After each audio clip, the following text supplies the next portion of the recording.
మిత్రులారా, పత్రిక నడపడం ఆషామాషి కాదు. వీళ్ళొక పత్రిక నడవాలంటే ఎన్నో కష్టాల్ని నోర్చుకుంటే ముందుకు పోదు.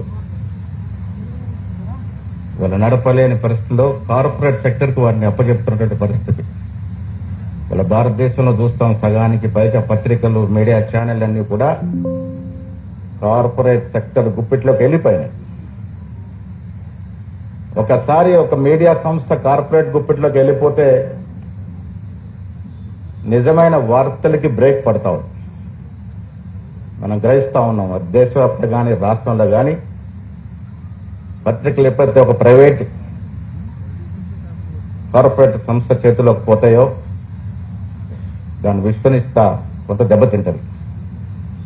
అందులో నవ తెలంగాణ ఎవరు ఒత్తిడి లేకుండా ఇన్నేళ్లుగా వార్తలు అందిస్తుందంటే నవ తెలంగాణకు ఒక ప్రత్యేకత. మనస్ఫూర్తిగా మీకు నేను అభినందనలు తెలియజేస్తా ఉన్నాను. మిత్రులారా, దేశ ప్రజాస్వామ్యానికి 4 స్తంభాలు.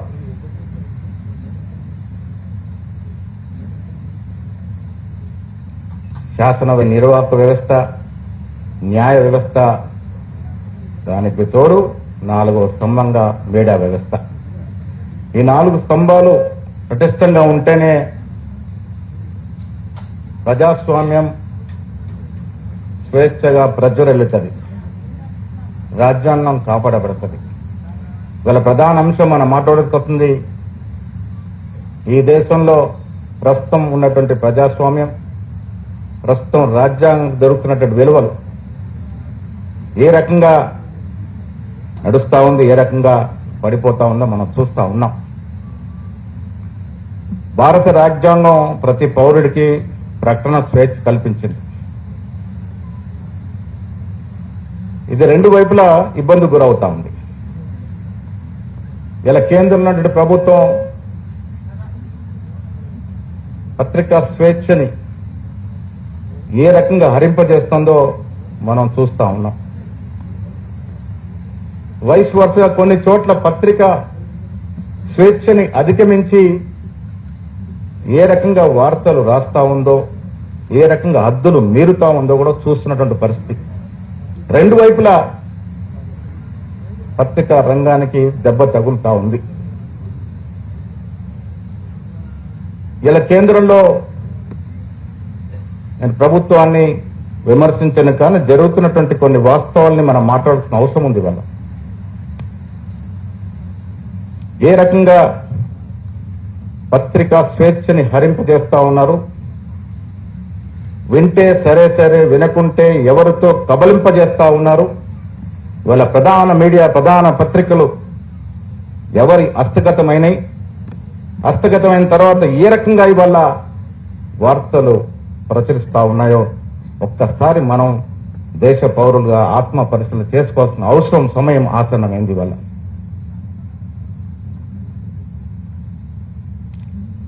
ఇక్కడే కింద ఒక వామపక్షాల పార్టీలో ఒక మీటింగ్ ఏర్పాటు చేసిన దాదాపు 6-7 మాసాలు 8 మాసాల క్రితం. కగారు అంశం చర్చకు వచ్చింది. అప్పుడు నేను కింద రూమ్ లో మాట్లాడుతూ చెప్పాను, దేశంలో ప్రజాస్వామ్యం, రాజ్యాంగం ఏ రకంగా ఇబ్బంది పడతా ఉంది. నేను ఆ రోజు కగారు విషయం మాట్లాడుతూ నేను చెప్పాను, నేను ఒక నక్సలైట్ విక్టిమ్ని. నా గ్రామం రాత్నగర్ లో నక్సలైట్ వల్ల నా ఆస్తులు పోగొట్టుకున్నాను, నా యవ్వనం పోగొట్టుకున్నాను. కానీ సమకాలీన పరిస్థితులు మారిన దృష్ట్యా ఇవాళ నక్సలైట్లకి నేను మద్దతు ఇస్తా ఉన్నానని చెప్పడం జరిగింది.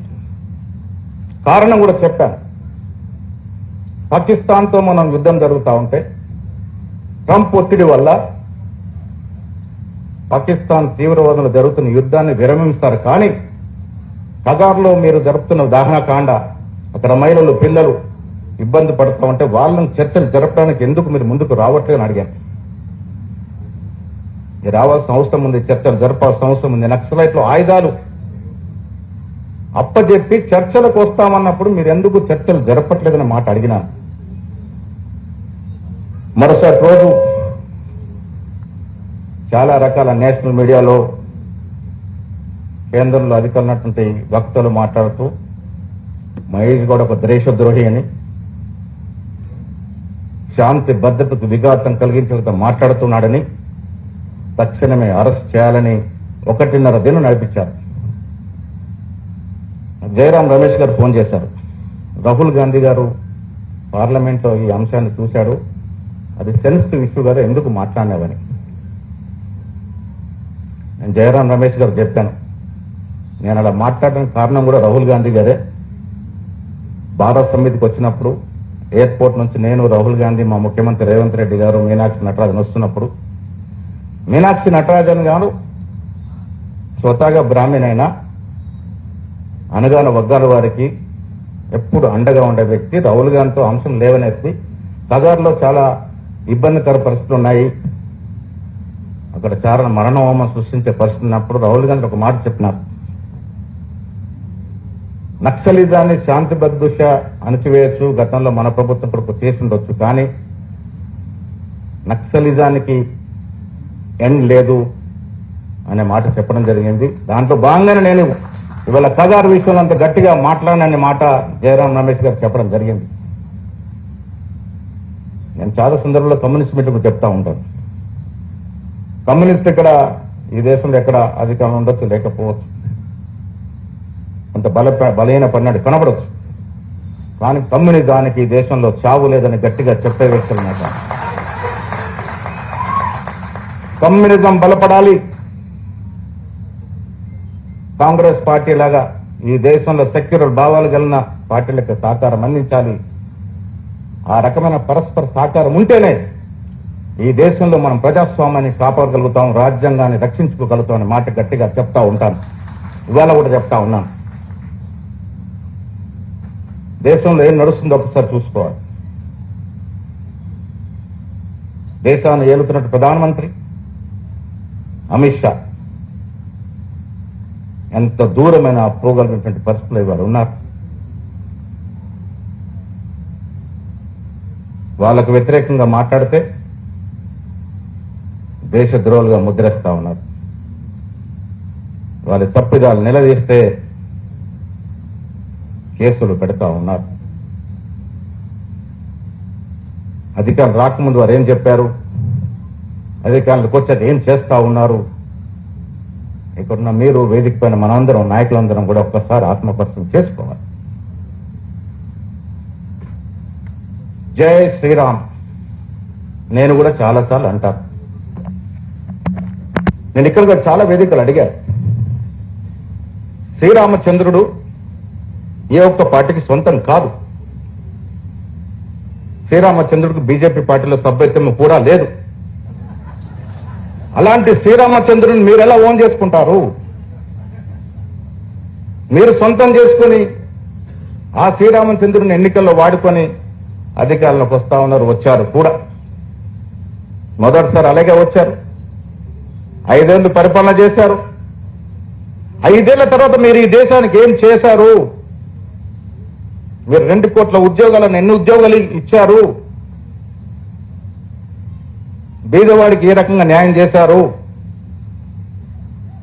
పెట్రోల్ డీజిల్ ధరలు ఏమైనా తగ్గించినారా?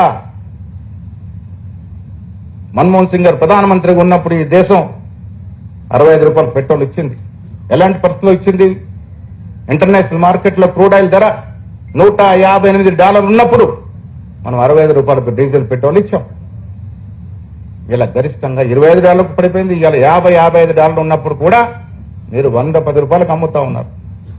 ఈ మధ్య వ్యత్యాసం కేంద్ర ప్రభుత్వమే వ్యాపారం చేసింది, లక్షల కోట్లు అర్జించింది, కానీ సామాన్యుడికి ట్రాన్స్ఫర్ చేయలే. ఇది చెప్పరు. 2 కోట్ల ఉద్యోగాల గురించి మాట్లాడారు, ఉన్న ఉద్యోగాలు బీకేసిన చెప్పరు. ప్రభుత్వ రంగ సంస్థలు నెహ్రూ నుంచి మన్మోహన్ వరకు పెట్టినట్టు 10తో ప్రభుత్వ రంగ సంస్థల్ని అమ్మేశారు, లేక కుదబెట్టారు, అది చెప్పరు. మళ్ళీ ఎన్నికలు వస్తే శ్రీరామచంద్రుని వాడుకుంటారు. ఎవరిచ్చారు మీకు ఈ హక్కు అని అడుగుతా ఉన్నా. దేవుడు అందరికీ సమానమే, అందరి వాడు. కాంగ్రెస్ పార్టీ ఎప్పుడు దేవుడు పేరు చెప్పి ఓట్లు అడగదు. అందరం కూడా శ్రీరామచంద్రుని గౌరవిస్తాం. కానీ ఇవాళ ఈ దేశం నాడు పరిస్థితి ఏంటంటే దేవుళ్ళ పేర్లు చెప్పి కొంచెం సెన్సిటైజ్ చేసి ప్రజల యొక్క కష్టాలు పాలు పంచుకోకుండా అధికారంలోకి వస్తా ఉన్నారు, అధికారం చెలాయిస్తా ఉన్నారు. చెలాయించడమే కాకుండా ప్రజాస్వామ్యాన్ని తుంగలో చుట్టూ రాజ్యాంగాన్ని మరిపించే విధంగా ప్రయత్నం చేస్తా ఉన్నారు.